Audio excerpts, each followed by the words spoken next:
What's up, folks? I'm Teacher Anansi. Welcome to 5 Changes for a Better Movie. This is my first edition, and so I want to cover Ninja Turtles. So we'll do 5 changes to make that Teenage Mutant Ninja Turtles movie that came out a couple years ago much better than the one we got, all right?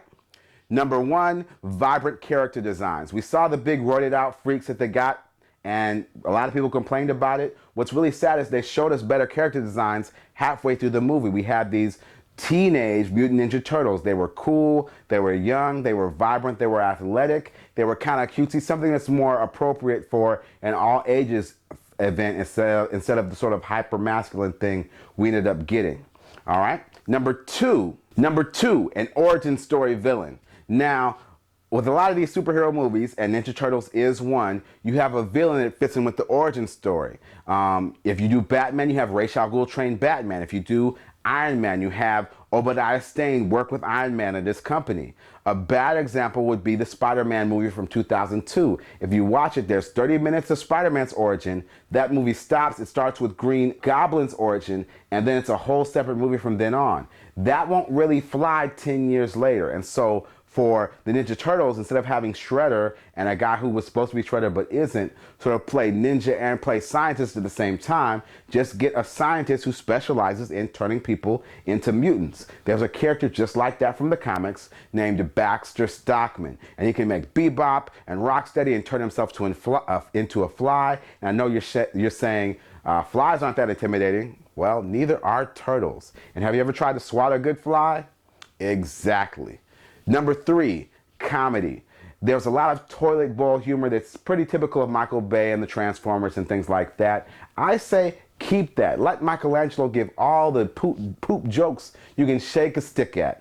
Donatello, who's more well-read and techie, maybe not. Maybe he's got more observational humor, like a young George Carlin. Maybe Raphael's extremely sarcastic. Maybe Leonardo's corny. Lots of different comedy makes this film more well-rounded and lets everyone have fun and not just 12-year-old boys. Number 4, brotherly heart.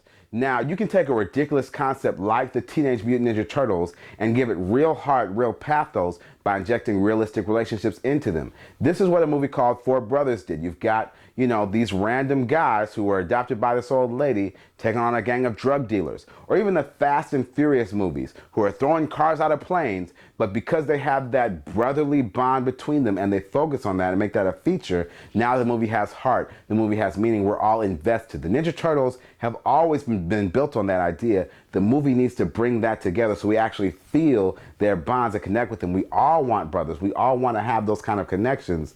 That's what the movie should do. And then you get into the place where now you're differentiating their personalities, and they're not just color-coded action figures. They have different body types based on some ended up very slick, some are still big roided out freaks. And now you have characters and a movie and a story, and it's awesome. Now, my controversial change. I always make the 5th one controversial, all right?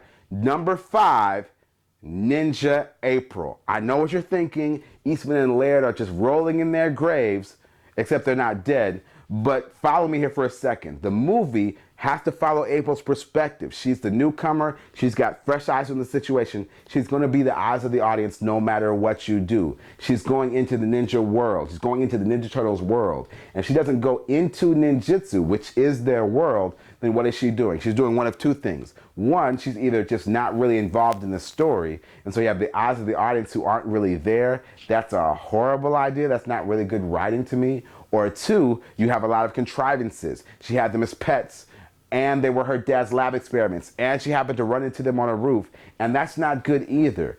The recent cartoons have done a really good job of bringing in April into that brotherly bond that we talked about, into that comedy, and letting her be sort of the white belt version of a ninja. And it's kind of cool, and it's kind of fun. You get to see her growth over the franchise as the Ninja Turtles run around with this excellent team up that comes from all their comedy and all their brotherly love and all their different body types and talents fighting these unique, crazy mutant villains, and you can have a really fun movie. Now, there were other things in the movie that were great. I liked the action. I really didn't mind that the elderly mutant rat was a little bit ugly looking, and the CGI, the quality of the CGI was great. It was fun. They really took it to the next level on that one.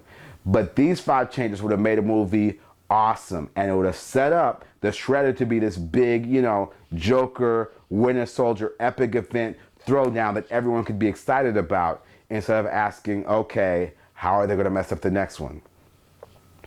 That's my story. That's my spiel. That's 5 changes for a better Teenage Mutant Ninja Turtles. Let me know what you thought about it in the comments below. Feel free to hit subscribe. God bless. Holla back.